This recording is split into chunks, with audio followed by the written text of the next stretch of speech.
Quelle humanité appartenait-il? Celui des méchants ou celui des bantés? Est-il mort prématurément ou a-t-il bien vécu sa vie? Et qui me raconte ses expériences?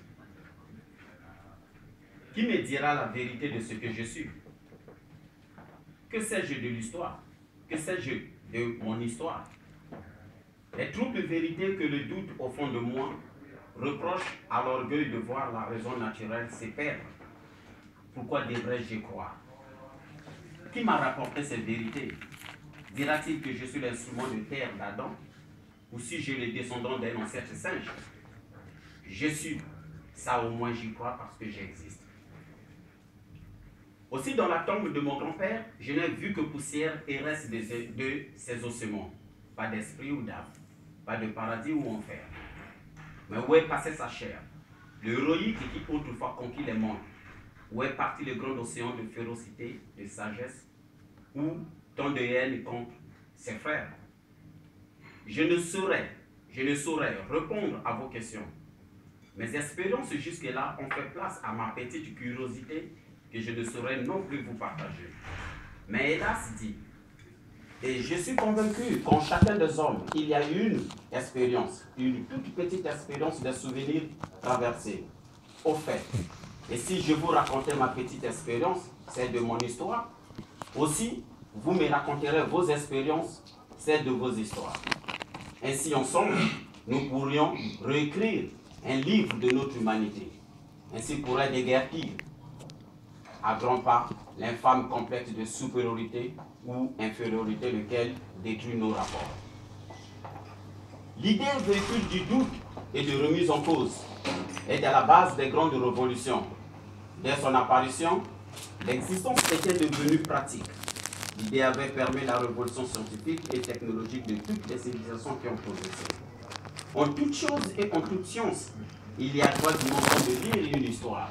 Je cite la dimension scientifique, la dimension mystère et la dimension émotionnelle. C'est le fameux ordre triangulaire, la règle de 3. La première dimension ouvre le sujet. La première dimension ouvre le sujet en présentant plusieurs possibilités de conciliation. Le sujet est analysé, purifié de toutes les impuretés pour sortir une solution souhaitée. La deuxième dimension ferme le sujet à son seul avantage et refuse toute autre approche d'idées. C'est de cette dimension que les hommes de religion se trouvent pour expliquer les sciences de la vie. La troisième dimension n'ouvre ni ne ferme le sujet. Elle se laisse guider au hasard. Ainsi, le tout se joue dans un tourbillon de croyances. On voit bien que c'est la mort de la vérité. Le miracle est le seul secours. Le miracle remplace ainsi la connaissance. Il rend impossible toute compréhension scientifique. Le miracle ne fut-il pas autrefois apostrophé par le mystère? Le hasard ne résolvait-il pas le problème? C'est à ceux que les prêtres trouvaient la béquille de faire asseoir la religion. Mais hélas, à la naissance de la philosophie, le monde s'est noyé dans l'empirisme des mots qui firent obscurité totale dans l'esprit de l'humanité. À l'origine, le savoir scientifique ne perdit-il pas toute la lumière de ses connaissances, laissant la place à l'empirisme? L'empirisme n'étourdit-il pas et il fit place aux rites qui donnèrent naissance à une communauté de religieux? C'est vrai, les religions s'évanouirent dans la croyance en Dieu. La croyance en Dieu fit intervenir la foi, et dans la foi, le miracle s'accomplissait sous l'hypnose de l'esprit.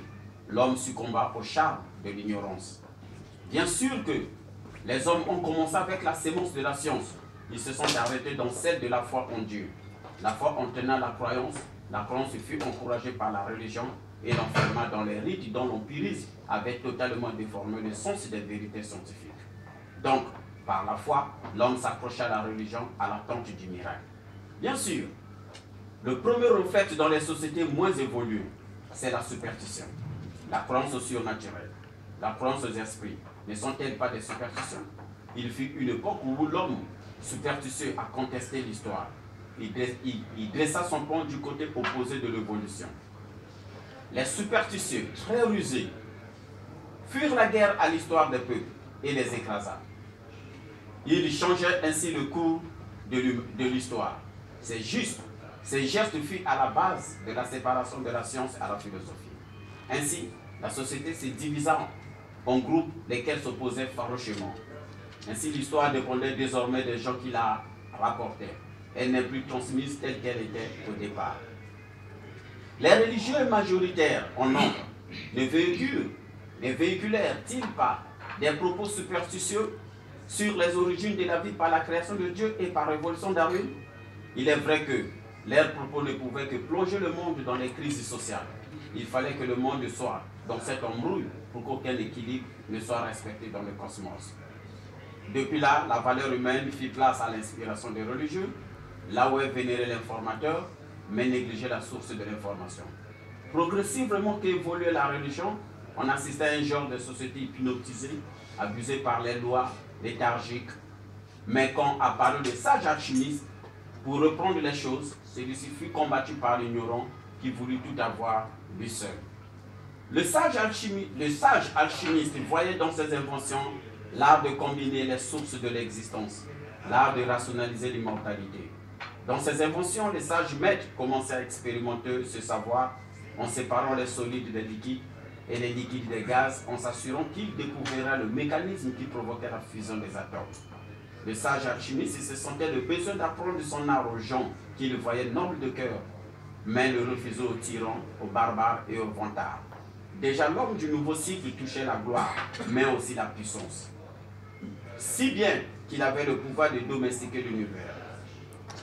Les expériences du sage maître alchimiste étaient sur le point d'aboutir, mais quand l'étranger prétentieux et barbare se présenta à lui et lui demanda de révéler ses secrets, le sage alchimiste se montra très prudent parce qu'il voyait dans l'esprit de celui-ci la fureur de dominer le monde.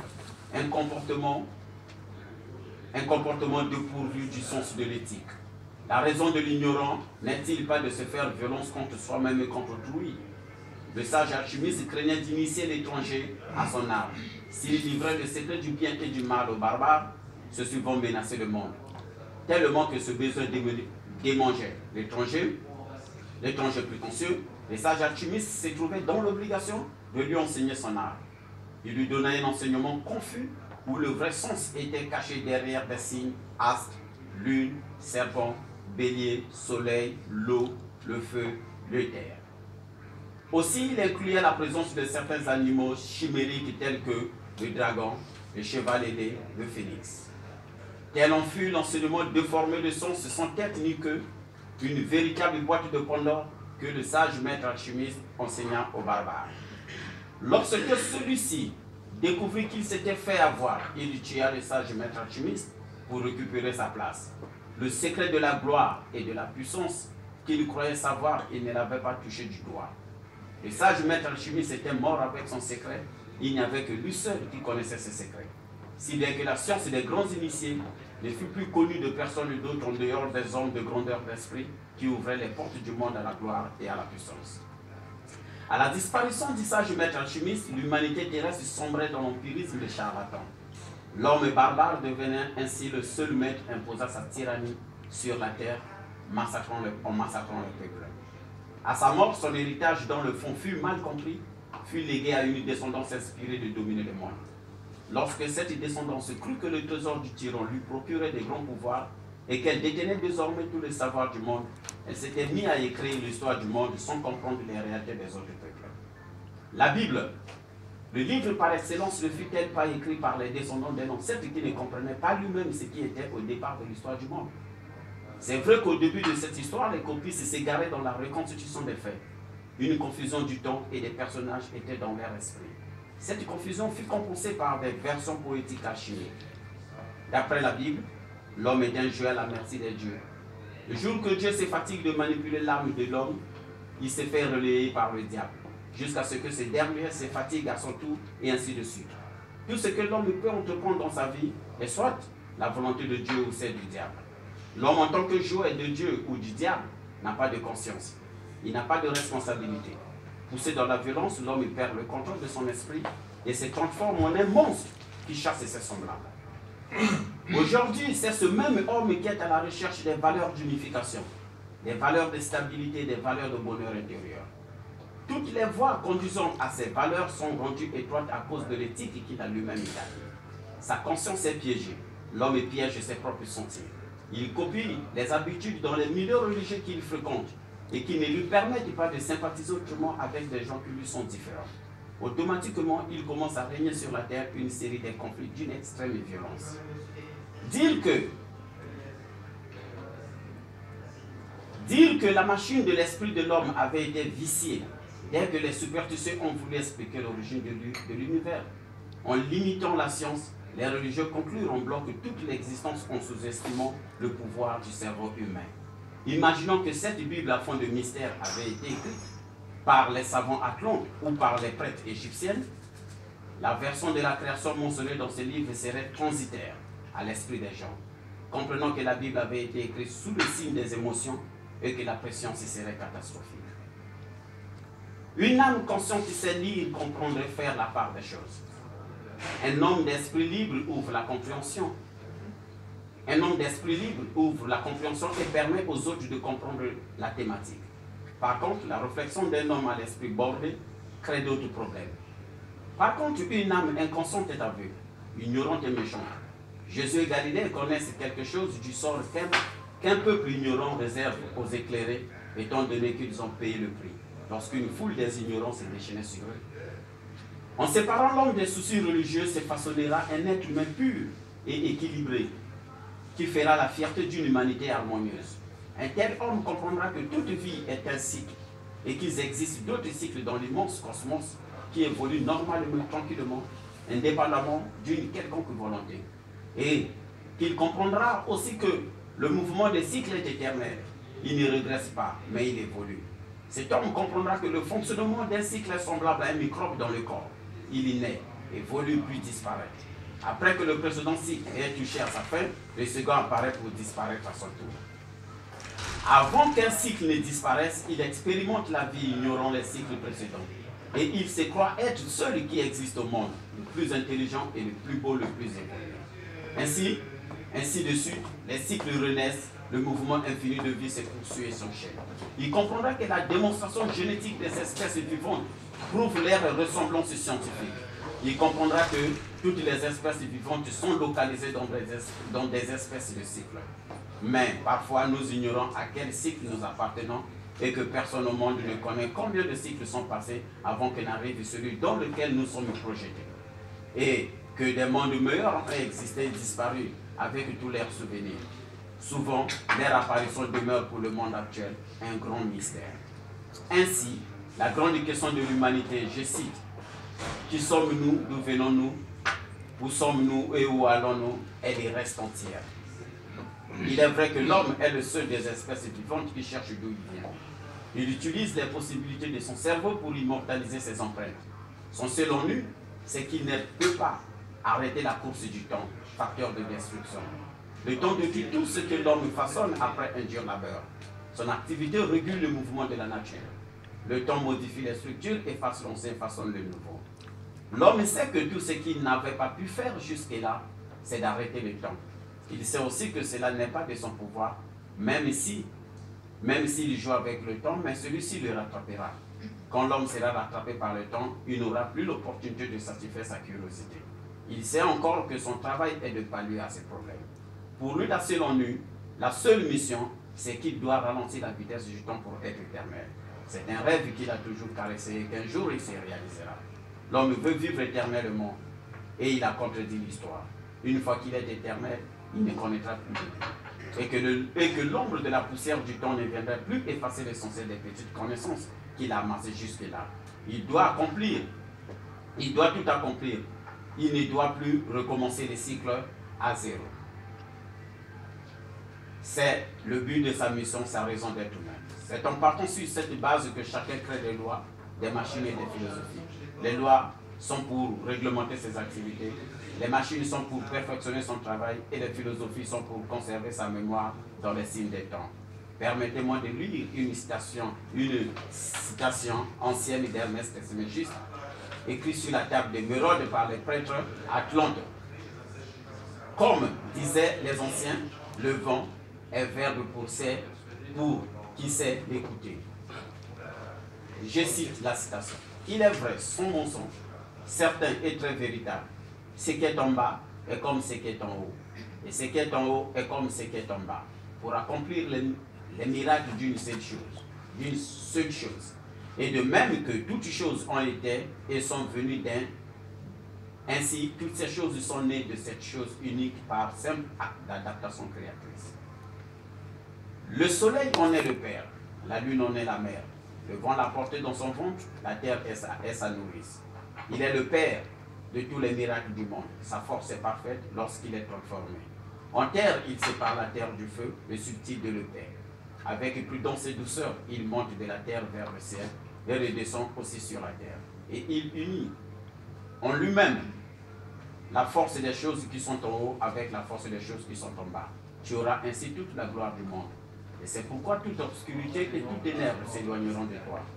C'est la force forte de toutes choses, car elle vaincra toutes choses subtiles et pénétrera toutes choses solides. Ainsi le monde a été créé. C'est pourquoi j'ai été appelé Ernest Trismégiste, car je possède les trois parties de la sagesse du monde. Ce que j'ai dit de l'œuvre du soleil est accompli. Cette citation donne quand même une position de notre existence. Je pense qu'omettre l'injustice est pire que la subite. Le véritable pouvoir ne vient pas de la haine, mais de la vérité. La plus grande guerre de l'humanité, c'est contre le mensonge. Ceux qui ont combattu le mal n'ont-ils pas fait le pire? Je vous remercie. Merci. Alors après ce souffle prophétique, on va dire, c'est très bien. Je vais nous ramener peut-être un peu sur terre, en prenant d'abord la citation, c'est une sorte de citation de Vanessa, c'est une belle citation, mais c'est un peu énigmatique, c'est vrai. Et si l'histoire avait tort de rater mon existence, on peut se poser la question, effectivement, les personnages historiques, est-ce qu'ils le méritent? Peut-être que nous méritions, moi, enfin c'est pas forcément moi, mais vous et moi, on mérite peut-être des personnes historiques, mais l'histoire, bon, de se poser la question, est-ce que c'est le destin? Alors les Asiatiques, je reviendrai sur l'Asie, croient beaucoup au destin, l'Occident, on croit plutôt dans la liberté. Donc je vais prendre un exemple d'un événement qui peut être interprété de manière occidentale ou de manière orientale. Le coup d'État du Brumaire, un événement historique par excellence. C'est Napoléon Bonaparte qui prendra le pouvoir, qui deviendra un grand général et ensuite empereur. C'était la zizanie en France, tout le monde se coupait la tête, on venait de destituer, de guillotiner Robespierre, il n'avait pas voulu parce qu'il avait fait guillotiner presque tout le monde, catholiques comme athées notamment. Donc en France, il y avait pratiquement des catholiques et des athées à l'époque. Bon, donc difficile d'échapper à la suspicion d'être un traître et d'être guillotiné. Donc on a fait exécuter Robespierre, puis ensuite ça continue un petit peu quand même à être l'anarchie, et Napoléon a fait ce coup d'État. Et l'idée de Lucien, son frère, on oublie parfois, son rôle, alors qu'il est Lucien Bonaparte, on en parle moins, mais c'est peut-être lui qui a fait le pouvoir de son frère, mais il sentait bien que son frère avait une dimension plus l'homme de la situation que lui. Il lui suggère, il avait de l'acné, il était tout jeune, c'était presque un adolescent encore, un peu dans ce moment-là, je ne sais pas quel âge il avait, mais c'était un jeune homme. Il avait des boutons d'acné et son frère Lucien lui demande de se gratter très fort les boutons. Et il va saigner, il va dire on a tiré sur Bonaparte, c'est une tentative de meurtre, ça a créé l'émoi, et donc du coup il va paraître comme un martyr, c'est comme le monde, le martyr, et c'est comme ça que ça va être monté en pièces par les journaux, etc. Ça va faire la popularité de Bonaparte, de Napoléon Bonaparte, qui deviendra Napoléon Ier, voilà, toute l'histoire qui s'ensuit. Alors on pourrait se dire d'un point de vue occidental, rationaliste, c'est le hasard. La bonne idée, disons quand même, la prise d'initiative de Lucien, donc un concours de circonstances qui a fait que Napoléon Ier est devenu un homme historique. Ça aurait aussi pu passer pour du grotesque, ou alors quelqu'un aurait remarqué le poteau rose, c'est juste... bon, il fallait le faire, il fallait quand même avoir le courage, ça devait faire mal un peu quand même, de se gratter très fort les boutons. Bon. C'est très sérieux cette anecdote. Bon, on ne la raconte pas assez dans les cours d'histoire, et peut-être que c'est dommage, on intéresserait plus les élèves à l'histoire si on racontait ça plus souvent. Des petites anecdotes, bah oui, c'est pas très connu, justement. Ouais. Donc de la même manière, on a peut-être chacun d'entre nous raté le coche à un moment donné de devenir historique, il fallait être au bon moment, au bon endroit, voilà, pour se faire connaître, passer à la télé, comme on dit, etc. après, ça peut être une histoire, c'est pas forcément l'histoire centrale, hein, qui passe surtout par la politique. Mais les Asiatiques diraient non, non, c'est pas un hasard, certes c'est intelligent de la part du sien, mais c'est le destin. Donc il y a deux visions du monde qui s'opposent. Et là, c'est pour revenir un peu dans cette dialectique, c'est ma tradition ici dans le Café Tao, Occident-Orient. Pour les Occidentaux, l'histoire est linéaire. Elle est faite par les hommes essentiellement, même si, alors il y a une vision religieuse, on pense que Dieu a quand même une action sur l'histoire, c'est la vision judéo-chrétienne, alors que dans la vision progressiste capitaliste, c'est vraiment l'homme qui fait tout. La vision marxiste, c'est un mélange d'histoire, de nécessité historique et de prise d'initiative humaine. Bon. Vision linéaire, il y a une origine, un but. Le but de l'histoire, c'est une société meilleure, c'est la société sans classe du marxisme, c'est le royaume des cieux du christianisme, c'est la société, c'est la démocratie libérale des capitalistes, hein, qu'on retrouve chez les Américains notamment, l'idée qu'il faut exporter la démocratie libérale, c'est le but de l'histoire, etc. Ce qu'on appelle les hégéliens de droite, comme Fukuyama ou Huntington, bon, c'est des tendances qui existent encore aujourd'hui. Et en Asie, vous avez une vision qui est circulaire, vision circulaire de l'histoire, cyclique. C'est un peu un serpent qui se mord la queue. C'est pour ça que les Occidentaux vont aduler l'histoire, faire de l'histoire le lieu même de la réalisation de l'idéal. C'est ce qu'on appelle l'historicisme. Marx, Hegel, vous en avez d'autres, sont des historicistes. Alors qu'en Asie, on n'a pas de culte de l'histoire. Il y a le temps qui est cyclique comme un serpent. L'histoire ne change rien à l'affaire. Les Chinois, par exemple, diront l'histoire. La Chine a toujours été grande, elle a eu des moments de décadence, mais elle s'est toujours reconstituée. Et c'est vrai que c'est peut-être le seul empire qui est resté l'égal de lui-même par rapport à ses origines. La Chine a eu sa grandeur il y a très longtemps. Elle a été dépoussée notamment au XIXe siècle. Il y a eu les invasions mongoles, etc. Et aujourd'hui, elle a retrouvé sa grandeur d'antan, il y a très longtemps, il y a plusieurs millénaires. Et les Chinois de dire, bah oui, c'est un grand peuple, il y a des cycles de lumière, d'ombre, etc. Dans la pensée indienne, c'est pareil, vous avez l'idée des cycles, hein, le Kali Yuga dans la pensée justement indienne, l'idée que nous traversons des années cosmiques de 10 000 ans. On retrouve ça chez Platon d'ailleurs, puisque le mythe de l'Atlantique a été évoqué d'ailleurs au passage, hein, j'ai remarqué avec Hermès, hein, la figure d'Hermès. C'était il y a 10 000 ans, plus de 10 000 ans, donc c'est il y a très longtemps, mais dans la décadence, dans l'âge de fer, depuis très très longtemps. Certains parlent même d'un âge d'or matriarcal, il y aurait eu des mères déesses qui auraient régné avec sagesse sur l'humanité. D'où la nostalgie du pouvoir des femmes, hein, pour les féministes notamment, les féministes spiritualistes. Je pense qu'il faudrait revenir au pouvoir féminin.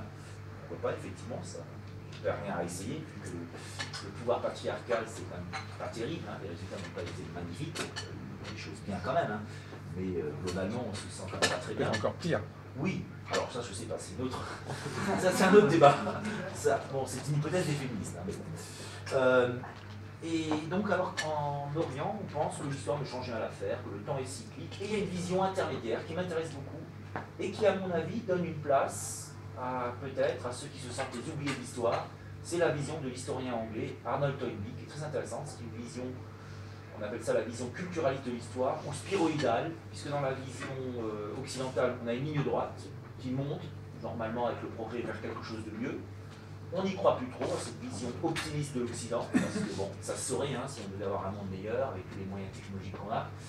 Bon, on n'y croit plus trop. Alors la vision orientale est un peu pessimiste, enfin, en tout cas elle est réaliste, elle considère qu'il n'y a pas de vrai progrès.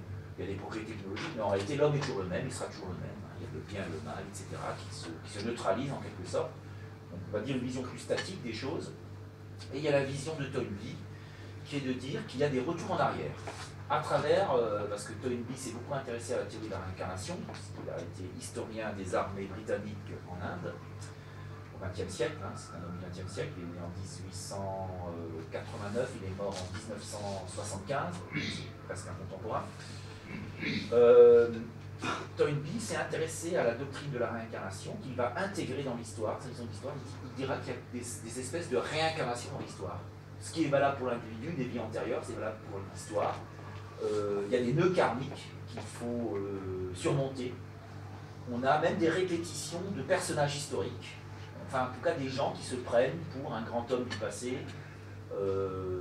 Napoléon, d'ailleurs, c'était identifié à Alexandre le Grand, c'est le nouvel Alexandre. Saddam Hussein se comparait à Nabucodonosor. etc. Vous voyez, vous avez des identifications comme ça avec le passé, ce qui a beaucoup intéressé Toynbee. D'ailleurs, l'exemple qu'il donne, et qui est le plus frappant de répétition, c'est l'exemple de la guerre 14-18, qui pour Toynbee, il en a fait sa thèse de doctorat en histoire d'ailleurs. La guerre 14-18 est la répétition symbolique de la guerre du Péloponnèse, à peu près au 5e siècle avant notre ère en Grèce, où les cités grecques, qui étaient comme l'Europe, hein, la Grèce était beaucoup plus grande qu'aujourd'hui, se sont entretuées bêtement pour des raisons de rivalité, de nationalisme, pour des raisons de prestige, économique, etc. Bon, les Grecs se sont entretués, et ensuite, ben, ça a été la décadence et l'invasion romaine, d'ailleurs, après. Enfin, ils n'ont plus jamais retrouvé leur grandeur après la guerre du Péloponnèse.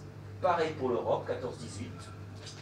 C'est les grandes nations puissantes, la France et l'Angleterre notamment, et l'Allemagne, qui se sont entretuées. Et ce sont d'autres puissances qui en ont profité pour émerger, la Russie soviétique, les États-Unis et le Japon. Ensuite, rebelote, ces pays-là ont fait des guerres, se sont entretués, Américains et Japonais, Américains et Russes.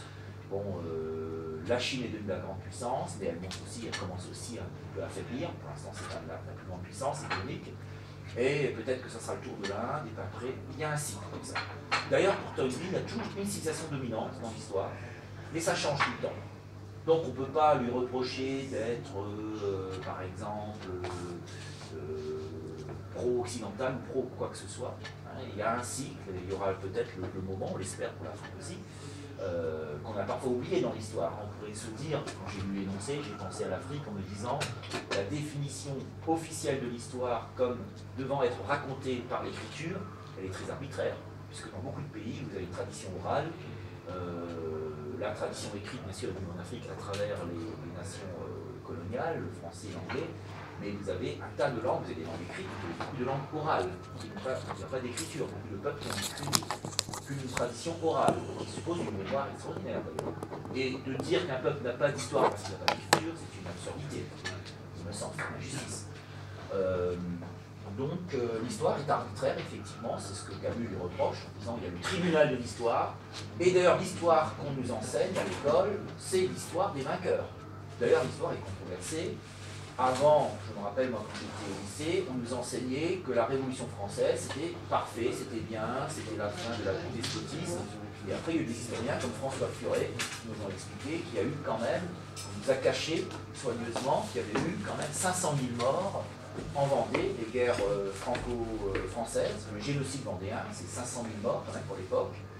La terreur de Robespierre. Bon, le mot terrorisme d'ailleurs, c'est Hegel qui le rappelle, c'est français, hein, ça vient de l'époque de Robespierre. Il parle de la terreur révolutionnaire, il faut terroriser le peuple pour asseoir son pouvoir. Les terroristes s'en sont souvenus. Hein, ceux d'aujourd'hui, les djihadistes, ne sont que les derniers venus, il y en a eu plein d'autres, hein, les communistes, etc. Toutes sortes de terroristes terrorisés pour régner. Hein, ça remonte à la Révolution française. Donc l'histoire est aléatoire, et c'est là où on peut se dire effectivement, l'histoire a tort. Il s'agit, l'histoire est intéressante, mais il ne s'agit pas de lui vouer un culte. C'est vrai que l'histoire, c'est toujours l'histoire des vainqueurs. Dans les livres d'ailleurs d'histoire japonais, on ne reconnaît pas ce qu'on nous enseigne ici, les invasions en Chine, les massacres, les viols et tout ça, c'est pas reconnu, puis au Japon, ça crée des problèmes avec les autres pays à côté. Quoi. Le fait que l'histoire est écrite toujours d'un point de vue partisan. Donc pour ne pas être trop long et pour faire ma petite conclusion avant de vous laisser la parole, je dirais que cette vision, je reviens sur la vision de Toynbee, très intéressante, c'est l'idée finalement que l'histoire avance, il est optimiste vers quelque chose de mieux, mais on a souvent des retours en arrière. Un peu comme la danse du tango, on fait 2 pas en avant, 1 pas en arrière. Alors ça c'est pour la version optimiste qui est celle de Toynbee. Les plus pessimistes vont dire qu'est-ce qui nous prouve qu'on ne fait pas 1 pas en avant pour 2 pas en arrière. Donc ça serait la version plus pessimiste de la vision de Toynbee. En tout cas, l'idée de la spirale est très intéressante. L'idée que l'histoire se répète, justement, qu'il y a des répétitions historiques qui sont assez étonnantes. On pourrait donner d'autres exemples. Comme s'il y avait le même principe que la réincarnation pour l'histoire, c'est-à-dire que ce qu'on n'a pas accompli dans cette vie, on va devoir l'accomplir dans une autre vie. On va redoubler en quelque sorte. Un élève qui a raté ses examens, on va revenir parce que pour les bouddhistes, pour les hindouistes, le but c'est de ne pas avoir besoin de se réincarner. Donc si l'histoire avait vraiment réussi, la fin de l'histoire, pour reprendre un terme du philosophe allemand Hegel, la fin de l'histoire c'est qu'il n'y ait plus d'histoire. C'est pas la fin du monde, hein, c'est pas l'apocalypse, c'est la fin de l'histoire. C'est la société équilibrée, c'est la société où tout le monde est heureux à peu près, c'est la société, c'est le modèle bourgeois d'ailleurs, hein, pour Hegel, tout le monde a son argent, on risque de s'ennuyer, c'est le parc d'attraction généralisé, diront certains sociologues, c'est comme si le monde entier c'était comme la Suisse, quoi, pour aller vite, hein, voilà. Une sorte de démocratie parlementaire qui marche pas mal, où les gens sont assez riches, où il n'y a pas trop de problèmes, mais on peut s'ennuyer pas mal, c'est vrai. S'ennuyer un peu, n'empêche que c'est quand même mieux que d'être en guerre civile, comme en Syrie, etc. Bien sûr. Ça serait un certain idéal de fin d'histoire. Comme disait Hegel, d'ailleurs, les pages heureuses de l'histoire sont des pages blanches, quand il n'y a plus rien à dire. Quoi. Parce que l'histoire, c'est l'histoire du malheur.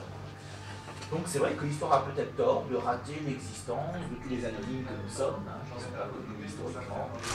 On a une histoire personnelle, bien entendu, hein, bon, et ça serait l'histoire heureuse. L'histoire heureuse, ça serait l'histoire de la vie quotidienne, l'histoire des gens, ceux dont on parle rarement dans l'actualité, sauf Pernod, qui est le journaliste préféré des Français. Pernod, il parle effectivement du patrimoine, des monsieur Dumont qui vit dans son petit patrimoine, dans sa petite villa. Et c'est vrai que c'est intéressant de voir que les choses vont bien aussi, qu'il y a des gens heureux. Ça repose, voilà, des actualités avec le terrorisme, avec les malheurs, avec le réchauffement climatique, etc. Et enfin, pour terminer sur une note un peu humoristique, si vous tenez vraiment, mais en fait, je me suis un peu trompé sur les intentions d'Anissé, je ne m'attendais pas à son exposé, hein, ça m'a vraiment surpris. Je m'attendais à quelque chose un peu différent par rapport au fait que quelque chose de plus, pas de narcissique, mais disons de plus existentiel, quoi, où il parlait plus de lui, etc. Voilà. Bon, parce que finalement, pour ceux qui veulent marquer l'histoire personnellement, sans être des hommes politiques, sans faire des guerres, etc., de manière plus humble, il existe un très bon livre qu'on m'a souvent offert à Noël, d'ailleurs, je crois qu'on a arrêté, parce que une fois que vous en avez lu 3, ça fatigue un peu, c'est le livre des records Guinness, hein, la bière, d'ailleurs c'est le brasseur irlandais célèbre, hein, qui a lancé ce livre, c'est génial d'ailleurs. Donc vous avez le livre des records, où vous avez Coluche qui a battu un record en moto, avant de se tuer en moto d'ailleurs, hein, parce qu'il cherchait à faire toujours un autre record. Il roulait sur une roue il a battu un record, hein, historique. Il est dans le livre, dans le Guinness, le Guinness Book des records. Moi je me souviens comme ça, il était complètement absurde. Il y a des gens qui cherchaient absolument à être dans ce livre. Il y a un Autrichien qui a fait Paris-Vienne sur les mains. Bon, il s'est reposé de temps en temps, hein, mais ça a été. Il suffit d'avoir un peu des idées. J'ai connu, malheureusement il nous a quittés, mais certains l'ont connu, je pense qu'il va connaître Krasowski, monsieur Krasowski, Georges Krasowski, le Nouvel Humanisme, il avait écrit, il s'occupait d'un journal, c'était le Nouvel Humanisme.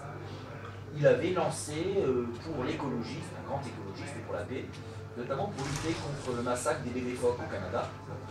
Il avait organisé un voyage en bicyclette Paris-Moscou, c'est un monsieur journaliste, et ça a eu un succès fou. Il est devenu un peu historique, hein. Il est passé dans les médias, etc. Bon, il suffit d'avoir parfois des idées originales, bon, des gens qui vont pour aller dans le livre, vous êtes dans l'histoire, parce que c'est un livre un peu historique, le Guinness Book des records.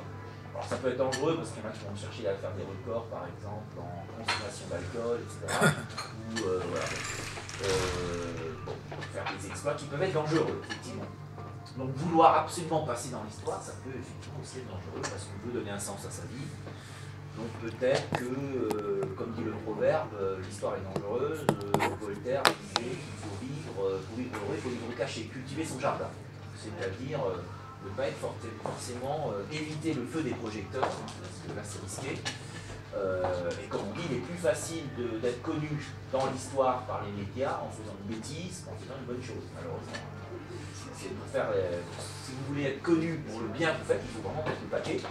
Alors que, bon, bah, les bêtises, on parlera de vous très vite. Hein. S'il y a des dégâts, s'il y a des morts, ça va devenir un événement historique. Après tout, les attentats du 13 novembre, c'est un événement historique. On en parlera encore dans des décennies.